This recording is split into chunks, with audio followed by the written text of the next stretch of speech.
I'm Diana Wentworth, and I'm so excited to be with you. I'm the co-founder of the Inside Edge Foundation for Education. It's been a forum for thought leaders and all kinds of people who are activists in the world where they meet and greet and expand who they are. And we've been recording 1,500 of our past speakers. And we're going to take the very best of these and offer them on our YouTube channel. We're starting to post them weekly. So what you want to do is go to our YouTube channel and to subscribe to it, and you'll get all kinds of information about what we're offering. It's so thrilling to be offering this legacy to you now. It feels really good.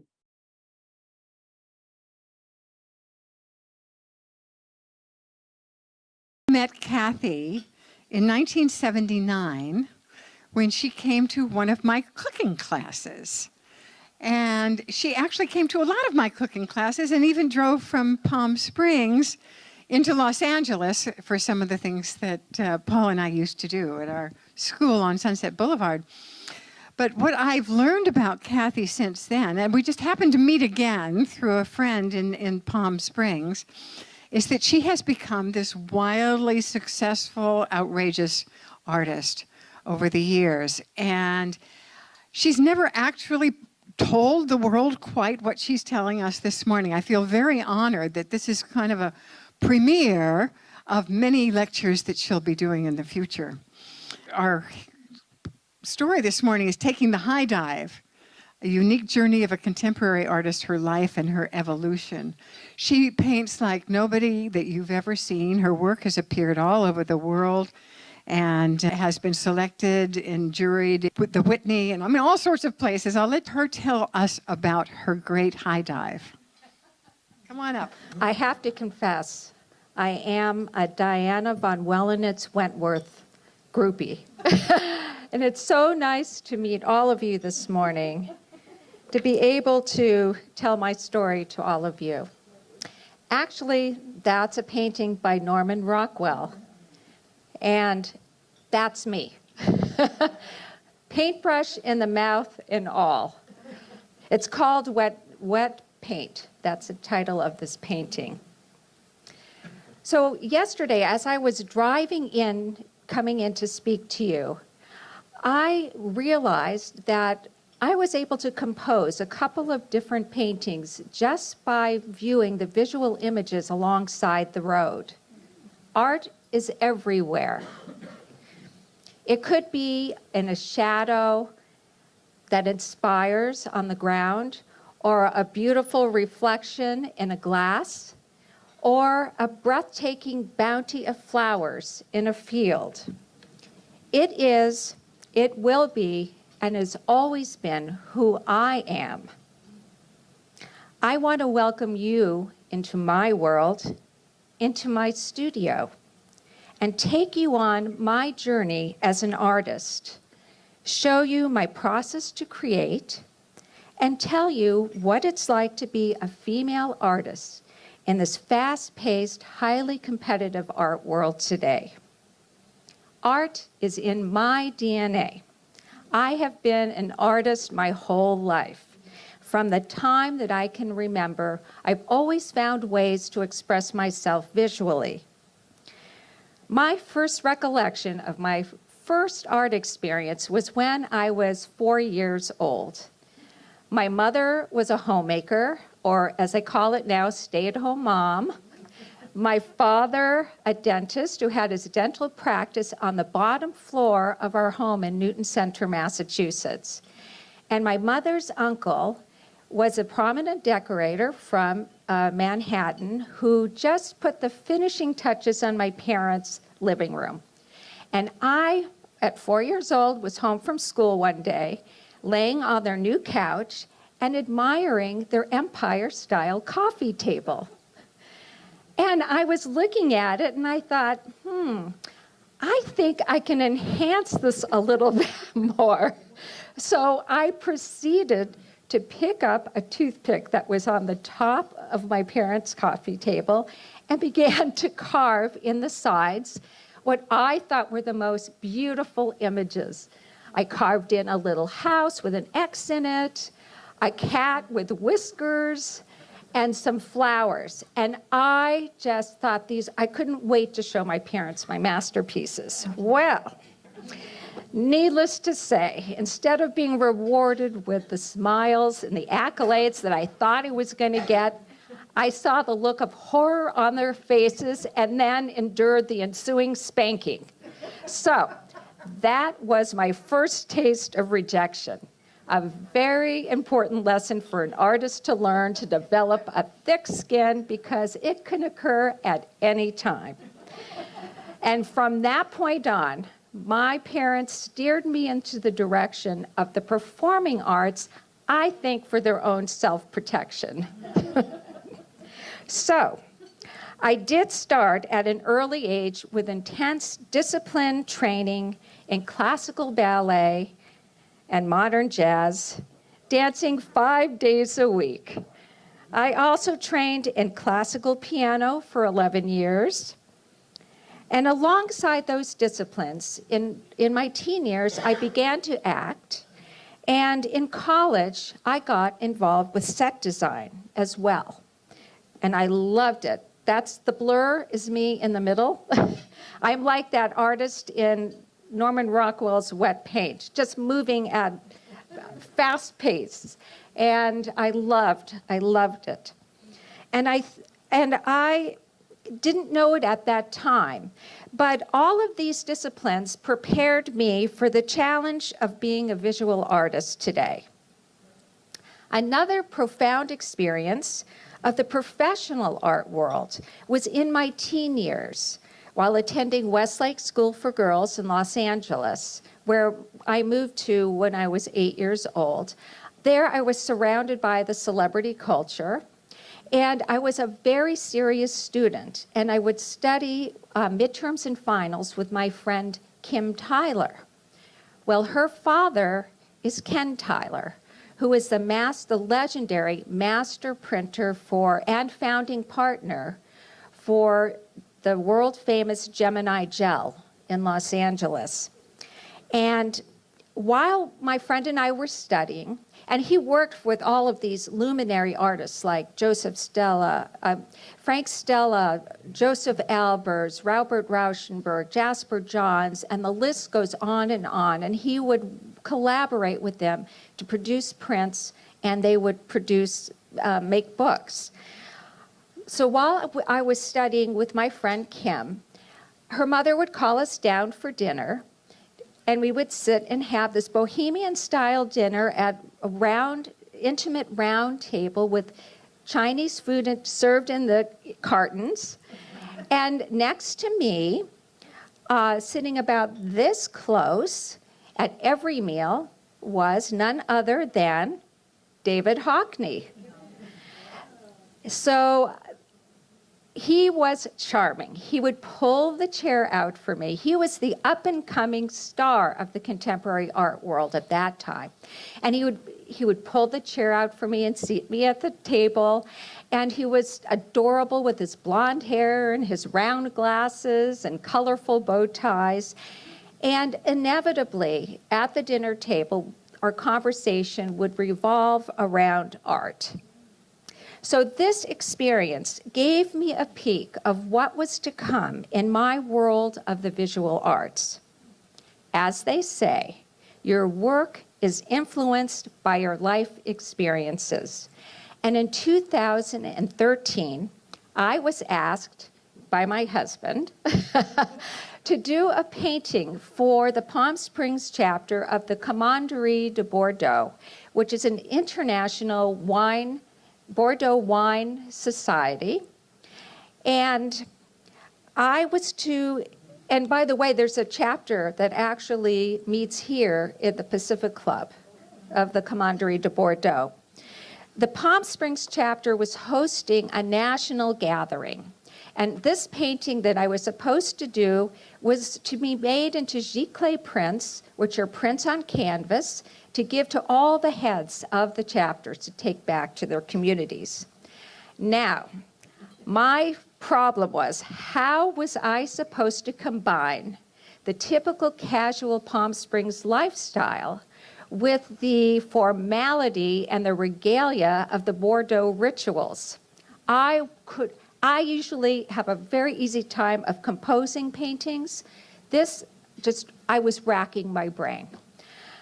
Until one day I was out to lunch and I bumped into a friend of mine who was a tour guide for the Palm Springs Modernism tours. And as we were talking, all of a sudden, the light bulb hit. I knew exactly what I was going to do. And it brought me back to the world of David Hockney. And I will show you. David Hockney was known for his swimming pool paintings. But he only produced 12 of those. This is the painting that came into my mind. This is called A Bigger Splash. So I rushed home and I gathered up all the props, all the Bordeaux regalia, and set them out on lounge chairs in my backyard and began to shoot away. And I'll show you my painting. Now, this is very unusual for me because this is the only experience where I took somebody's painting and had it inspired into my work. But for this project, this was fine. This is my painting, the Bordeaux splash. And I have two splashes instead of Hockney's one because I told the chapter heads, a good Bordeaux must be shared. So as you can see, I set up the regalia, the formal robes they use in the induction ceremonies with the necessary glass of wine right next to it. And in the windows, and I'll do a comparison study, here's Hockney's. In mine, I have put in the San Jacinto Mountains, representing Palm Springs, and Hockney has that architectural reflection in his. But you can see this is a little bit of how the creative process works and how when you get an idea, you just run with it. And now getting back to my life. Okay. After graduating Westlake, I went to UC Santa Barbara and then UCLA Theater Department for acting, where I earned my BFA. And it was there that a spark ignited in me in set design. It led me back to the world of the visual arts, which sang in my soul. And I wanted to continue in that direction, and I did, but in Palm Springs, where my husband Larry swept me away to many years ago. And in Palm Springs, I became a member of the Palm Springs Dance Company, where I designed and painted sets, and I also danced in the performances.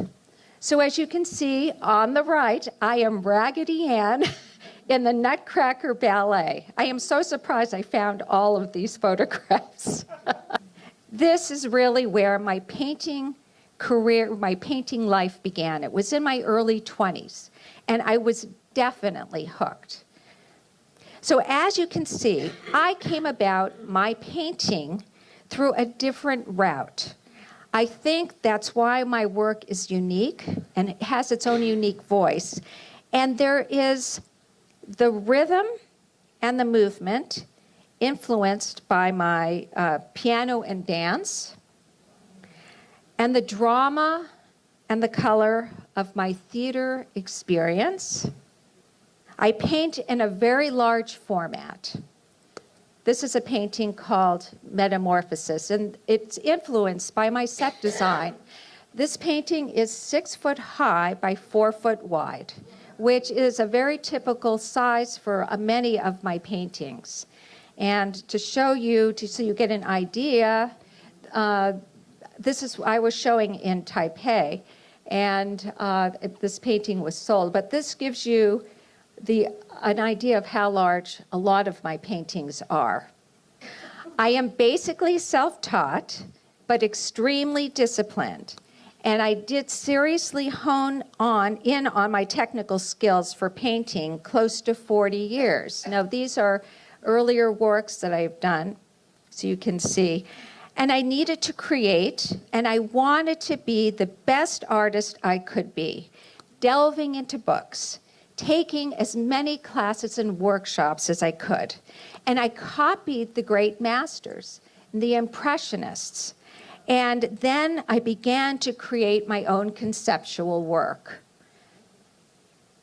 And it was at that point I was taken under the wing of my mentor, Kwok Wai Lau, from the Art Institute of Chicago, who guided me to believe in myself and in my work. Welcome to my studio. I work intensely in my downtown studio 7 days a week. 9:30, 10 o'clock every morning, I am like a horse out of the starting gate, and I cannot wait to see what I'm going to create during the day. It's almost a ritual to me that when I enter the doors to my studio, I take in this deep breath, and I stand there in front of my paintings on my easels, and I feel this spiritual connection with them. And in whatever state they are, one of the greatest pleasures is when I pick up my paintbrush, I feel so at home. I become my painting, and my painting becomes me. And I am totally involved and totally focused. And the hours pass by like minutes, and the next thing I know, it's 7 o'clock at night, and I have to force myself to quit and make mental notes of what I'm going to do for the next day. Imagine starting with a blank canvas and creating something that never existed before. There is a tremendous satisfaction in doing this. But where do you start? What do you paint? Well, ideas for me have never been my problem. My mind is like a volcano of ideas. I realized that I've always had this constant stream of visual images running through my mind ever since I was little on a constant basis. And composition, although challenging for me, is exciting and sometimes instantaneous. At times, I see a painting in my mind, and other times I feel it in my core, and then I try to express that feeling I have in myself through visual images that I put together. So I sketch and I photograph constantly. And I went around the studio and collected little scraps of paper. And the minute I get an idea in my head, a lot of times I'll sketch it out, roughly sketch it out so I don't forget it. And I'll put it on a receipt or a program at a concert. The sketch on the right-hand side, it was actually done on a napkin. And these are of some biomorphic shapes that I've abstracted. This is the final painting. This is a more contemporary abstraction of these forms, which are made out of powder-coated aluminum, and I've employed stainless steel and acrylic on canvas. It's called Spring Dance. But I'm obsessed with these biomorphic shapes, and I'll show you where they derive from. This is a painting called Spring Dreams, which I did, I would say, about 10 years ago, and they derive from these beautiful organic vases that I just love, and they do appear in other paintings, and I'm still going to continue to use these forms. 15 years ago, early on in my professional painting career, I was at a friend's house, and she offered me a glass of water. And I took the glass, and it stopped me in my tracks. It was shaped like a wine glass, and it had a stem with little colorful balls on it. And I thought, I've got to do a painting of Frida Kahlo. Don't ask me why that came up into my mind, but that's how it works for us artists. So I couldn't wait to get out of there, and I asked if I could borrow this glass, and I zoomed home, and I went and I collected all sorts of props, that I was doing still lifes at the beginning of my career. And I wanted to gather these props, and I needed succulents. I didn't have any in my backyard, so I call up the Palm Springs Art Museum, and I said, could I do a photo shoot in the sculpture garden? They said, Cathy, come right over. And they had the sculpture garden had the most beautiful array of succulent plants. So I set up all my props, and I take my photograph, and this is the photo for Frida. Okay, so you'll see a photo is just a springboard for a painting. This is the infamous glass, and it may look like nothing to you, but to me it was a shining star. It gave me this idea, this inspiration. And this is the final painting. So you can see how far this painting went in terms of color and clarity. And that's the mystery and the excitement of creativity. I like my work to be active, positive, and alive. And the main goal is to create the maximum surface tension possible. So by that I mean is to create a dynamic energy by employing action and counteraction, by employing contradictory elements, directional line. And to continue with the theme of Frida, this is a recent painting I did for a show. This is another Frida. So you can see the dynamic energy that I've created here. I have the liquidity of the contrast of the liquid glass-like forms contrasted with the grid-like geometric forms and the dot-like patterns. And I've also, this is surrealistic, like in a dream, which is Frida's painting style, Frida Kahlo's painting style. Another example of creating surface tension is from my architectural series, Boom, about the worldwide building boom. I took some photos and I put them together, made a composite. I wanted to express the motion and the movement and the speed of which the frenzy of the building boom. So I had this idea to create paintings with exploding painted 2x4s. And I'll show you that. So this will give you another idea of surface tension. So this is my original photograph. It's a composite of many different photographs. And I'll take you through the evolution of a painting. When I first start a painting, I sketch in, and then I begin to paint. But already, when I start to sketch, inevitably, I make changes. And either changing shapes, changing color. It's all sorts of deliberate thinking and problem solving when you do a painting. It keeps your mind young. So painting is a great exercise to keep your mind young.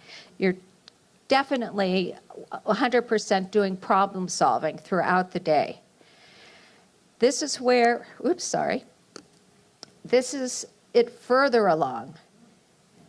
And then you will see the finished boom, which is very different. That's the evolution. You're constantly changing.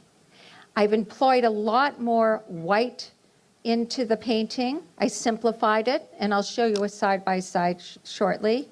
I have on the bottom right, I created a building or a city that's coming up, growing up out of the ground like a flower out of a garden, pushing away those 2x4s. So giving you the feeling that it's out with the old, in with the new.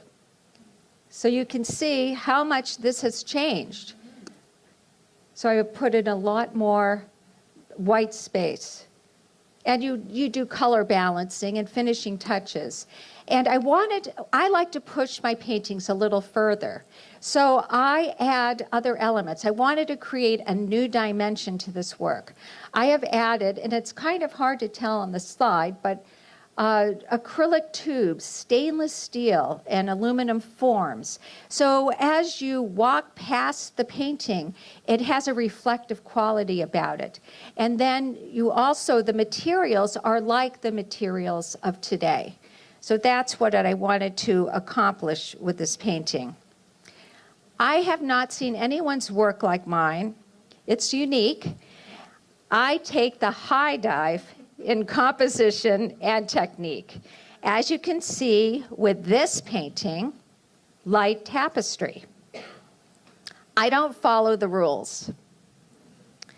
To quote Georgia O'Keeffe, to create one's own world takes courage. And I do have a great respect for traditional artists. I even honor them in my works. But their work for me is too predictable. I like the element of surprise. I push my paintings beyond the limits. I think outside the box. And it's extremely demanding, as a painting always takes on a life of its own. I put in a tremendous amount of hours in a painting's development, and many of my detailed paintings take 2 to 3 months. This painting that I did for a commission took over 4 months. So when I paint glass, when my paintings with glass, it takes layers and layers of paint to achieve the luminosity and the nuances that I desire. I am a stickler for quality, and my standards are very high. Now, I know this sounds really strange, but when I work in my studio, I feel that I have some sort of a spirit, or I don't know if it's an artist from the past like Artemisia Gentileschi or Da Vinci, or somebody who is helping me. There's this force helping me paint. I really feel that there is something else in there's a spirit, this good energy in my studio helping me along. So I'll give you, and there are also a lot of strange coincidences that happen with almost every one of my paintings. I wanted to test my technical limits. And also, since I was working with a mentor from Hong Kong, who I wanted to be able to combine both the Eastern and the Western cultures. So I took my mentor to Chinatown with me because I wanted to incorporate all of these good luck symbols in a couple of paintings that I was going to do. This is the painting that I came up with, which is called East Meets West. And it's from my Chi Fusion series. I had my son in the back tipping the orchid plant while I was shooting this still life. And I didn't like what I had on the bottom left. I didn't like the element in the original setup. And I was eyeing this book on my bookshelf, Amy Tan's Saving Fish from Drowning. And I took it out and I slid it under and put the tassels with the coins on top, underneath the fan. Well, I completed this painting, and I had a friend from Beijing I wanted her to see this painting. So she said, "Cathy, do you know who's in that fan?"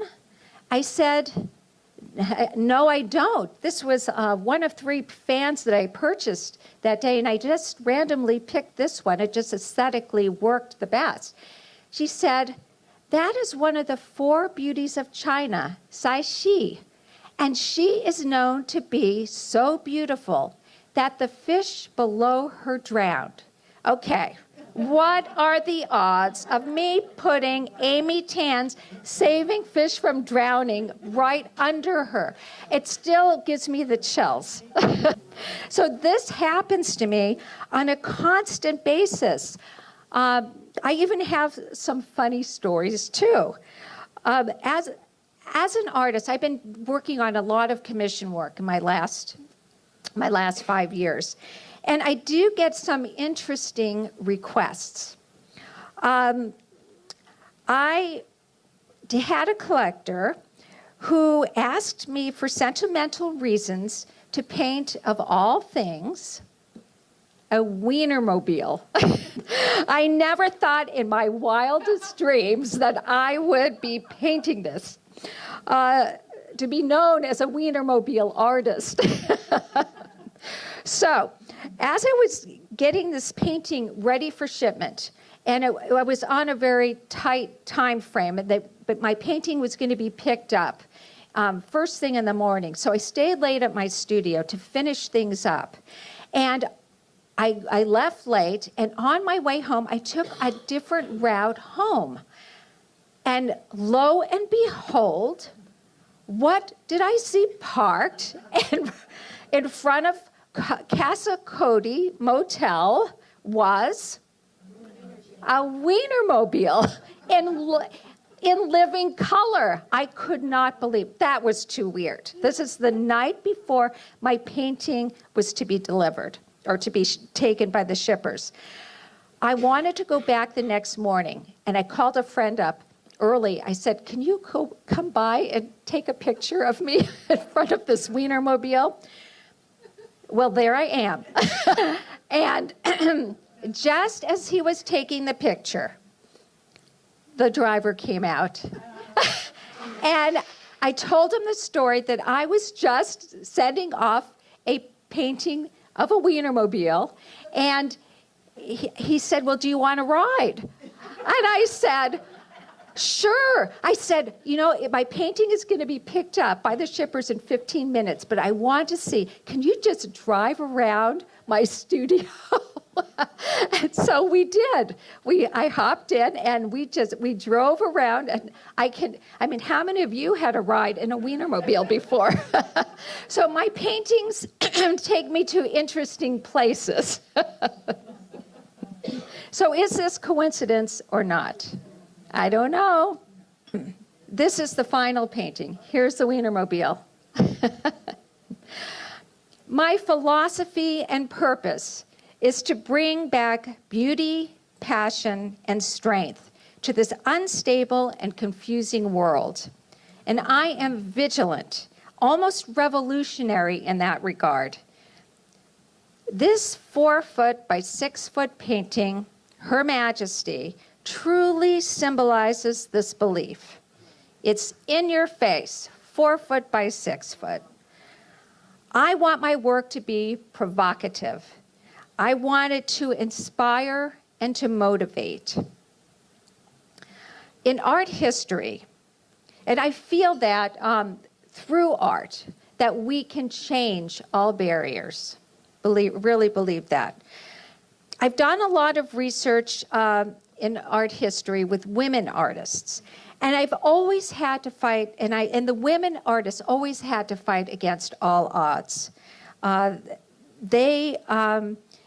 Despite the restrictions from the art academies in the 16th through 19th centuries, and from their underrepresentation in the galleries and museums, despite all those obstacles, I don't think of it as an obstacle, but I think of it as a challenge. My attending an all-girls school for 7 years encouraged individualism and the possibility of achieving greatness in all professions.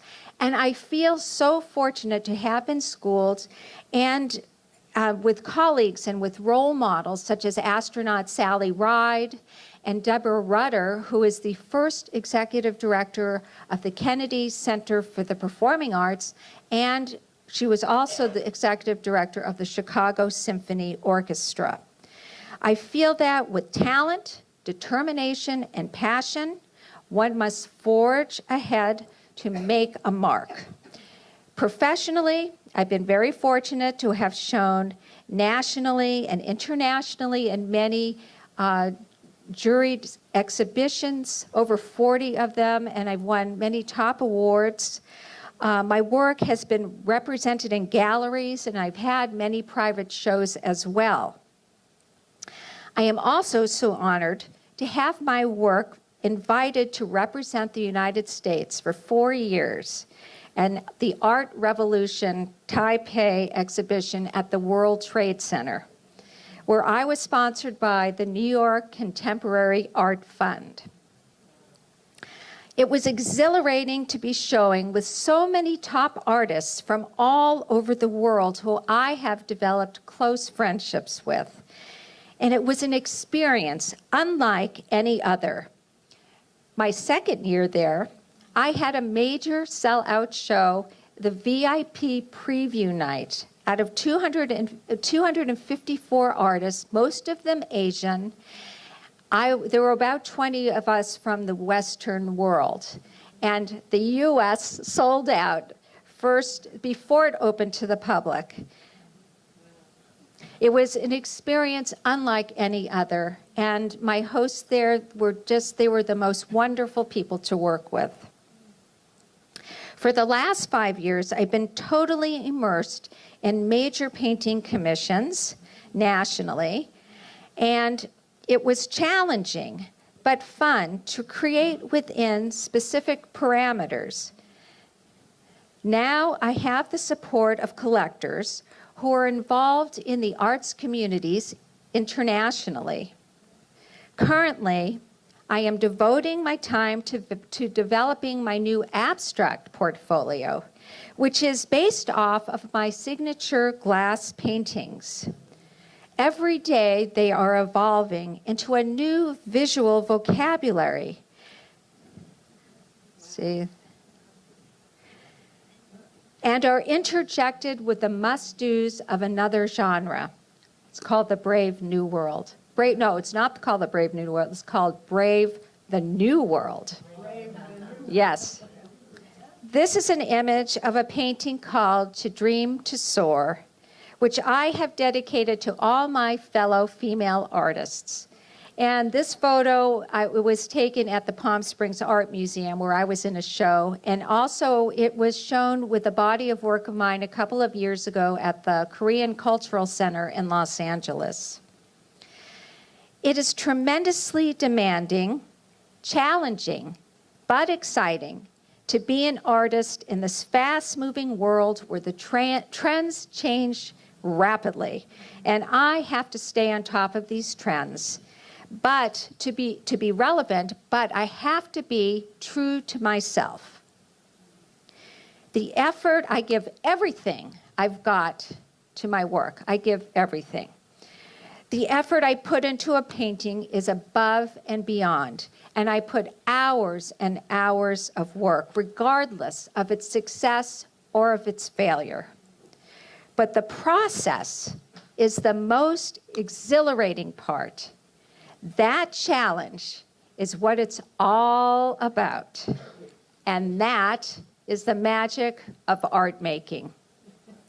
So thank you, Diana, for inviting me to share my story with you this morning and to meet all of you inspiring people and all of you involved with the Inside Edge. And I'll be very happy to be open for questions. Thank you. Yes. Oh. I'll go without it. The last one was the photograph of you in the gallery next to the painting. Was that? Yes, I was next to it. Yes. Have you done any self-portraits like that? No, but I keep thinking about, I have not done a self-portrait, but I have a lot of different ideas, and they are a little crazy. Like that pose. Yes, but I have not done a self-portrait of myself yet. I have a comment about that same painting. That Yes. you're standing in front of. All you need is a paintbrush in your mouth. That's true. In fact, I do have a little poster of that Norman Rockwell painting in my studio. And it's very typical of my life. I have to balance everything. During the day, I get up early in the morning to make dinner so I can just pop it in the oven when I come home from work and go to my exercise, my Pilates in the morning to get my blood pumping a little. And then I get off to work and my day moves very quickly. Yes. And surprised that you said it takes time and layer and layer and layer. I would, because of not knowing anything, I would think it would be less and less to get to have the visual through it, to be you know, Right, but transparent. In But- order to get the visual through it, you got to put a layer of paint below. It distorts. Things happen with that. And I wanted to paint everything. I want to paint abstraction and realism. And you can do that with glass. Glass is a vehicle where things distort behind it. Light bounces off of it. Colors bounce off of glass. It's just, it's light. Light is life. Art is life. Yeah. I just wanted to say your later series reminded me of Picasso. You know, all the, yeah. Oh, all of the Yeah. the movement and the Yeah. fracturing, Yes. the Yes. cubist kind of quality to it. Yes. Who would you say are some of the artists that you have influenced you, or some of your earliest, or a museum that you'd run to if you could? Or... I would say Caravaggio, for his use of drama in painting, is a big inspiration for me.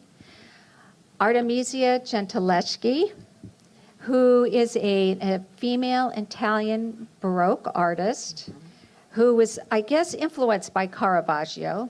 And she was one that actually had work, and she lived off of her paintings, very unusual at that time.